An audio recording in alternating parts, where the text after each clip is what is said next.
Folks, thanks again for tuning in to one of our video presentations, and we've done multiples, as you already know. One of the areas that I just recently talked about was the overuse of antibacterial soaps, cleansing agents, and how they affect human health. You absorb these compounds right through your skin, and my feeling is pretty much that we need to get back to the basics of using some very natural soaps, glycerins. We don't need to be using all these antibacterial soaps. We're creating resistances with bacteria and so on, and there are a lot of other health issues that are associated that no one's really talking about and dealing with.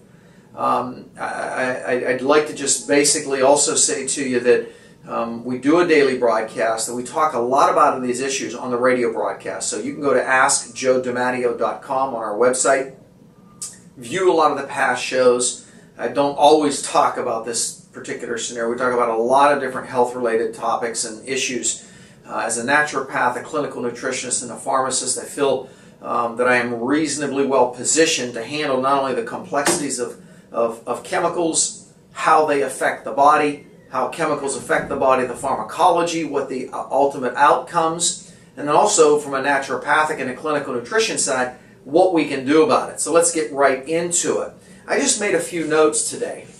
I didn't go into some great detail. I just made some basic notes on how I feel, just a few, about these chemicals and these compounds, everything from PDBEs, volatile organic compounds, phthalates, the list goes on. And I don't want to bore you with the chemistry. If you're a chemist, you'll know exactly what I'm talking about. If you're not, I'm going to bore you, and I'm not here to impress you. I'm here to educate you, to spark your thoughts, to prod you forward to make some positive changes for your family, for yourself, so on. The basic notes that I made.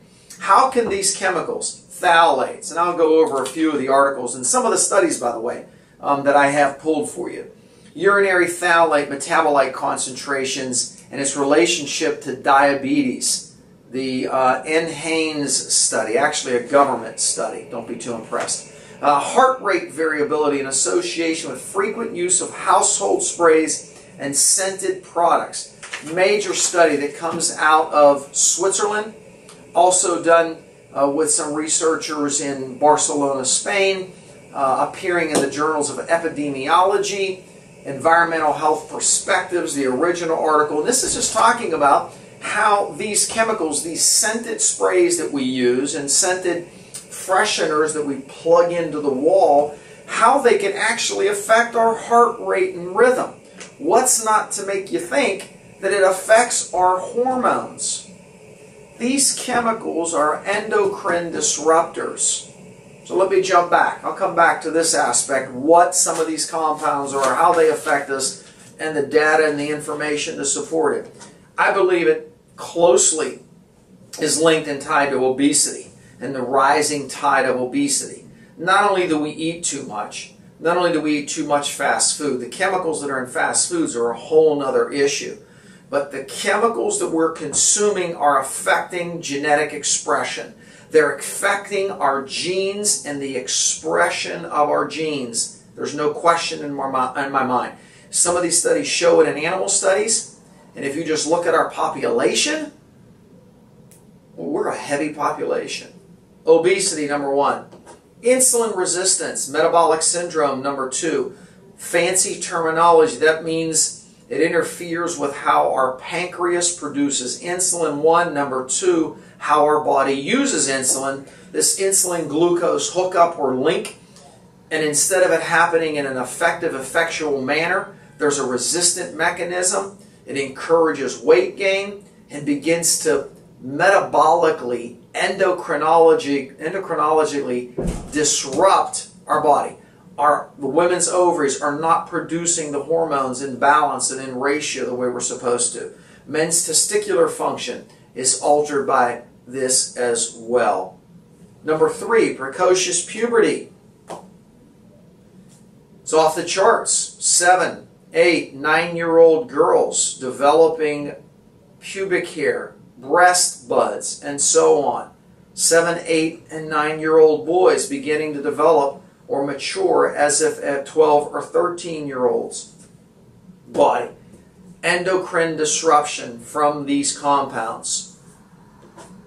There's more information that shows that there might even be a link to fertility, infertility issues, also because of this endocrine disrupting cascade. Asthma. There are now links to asthma and a strong corollary to the chemicals as they stay in the body being a residual trigger. Persistent organic pollutants, chemicals in the environment that do not break down, absolutely interferes with cortisol and adrenal function, which then affects our body's ability to produce cortisol later in life. So there's a study here that I have that actually talks about the role of how these persistent organic pollutants can actually affect, ironically, a child developing in a mother's womb, begin to alter the genetic expression in that child as they're exposed to it in the womb, and then affect them 20, 30, 40, 60 years down the line. We are in a chemical soup. There's no question. And I first of all want to make sure that I state this. I am not a environmentalist. I am not, and I don't want to offend you if you happen to be and you're viewing this. I really am not. I believe that we've got to do things that we need to do to understand progress and how we can help us just function in our society more efficiently. But what I think we've gotten to the place where we're exposed, humans are, and animals as well, we are exposed to so many things that are affecting this physical body that I house and that you house. And there are huge consequences. Something has to give. We're on a collision course.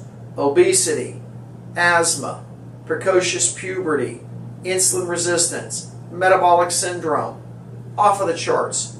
I think to some degree there are some components here. So as I said before, heart rate variability in association with frequent use of household sprays. Let me just give you the overview from the environmental health perspectives. What they found is the more and more of these cleaning sprays and these scented sprays that women use around the house, the higher the rate of heart rate variability. Heart rate variability is very, very important. I'm not a cardiologist, by the way, but it's very, very important to synchrony and harmony of how your heart functions. It is disrupted. The more of these chemicals that you're exposed to, these household scents, it affects how the heart rate and rhythm manifests. Take it to the bank. Why does it affect some and not others? This is where naturopathic concepts and metabolic medicine, I like to call clinical nutrition, where metabolic medicine comes in. If I do not detoxify these compounds well, I accumulate these compounds. If I do not detoxify them efficiently through liver function, etc., I will accumulate. We're going to stop and take a break here because we're going to come up to a very short window that I want to be able to go into a part 2. Stay tuned for part 2. You can go to our website at askjoedimatteo.com. You can listen to our broadcast on XM Sirius satellite radio in some cities locally near you, where you might be around the country. AskJoedimatteo.com. Thank you.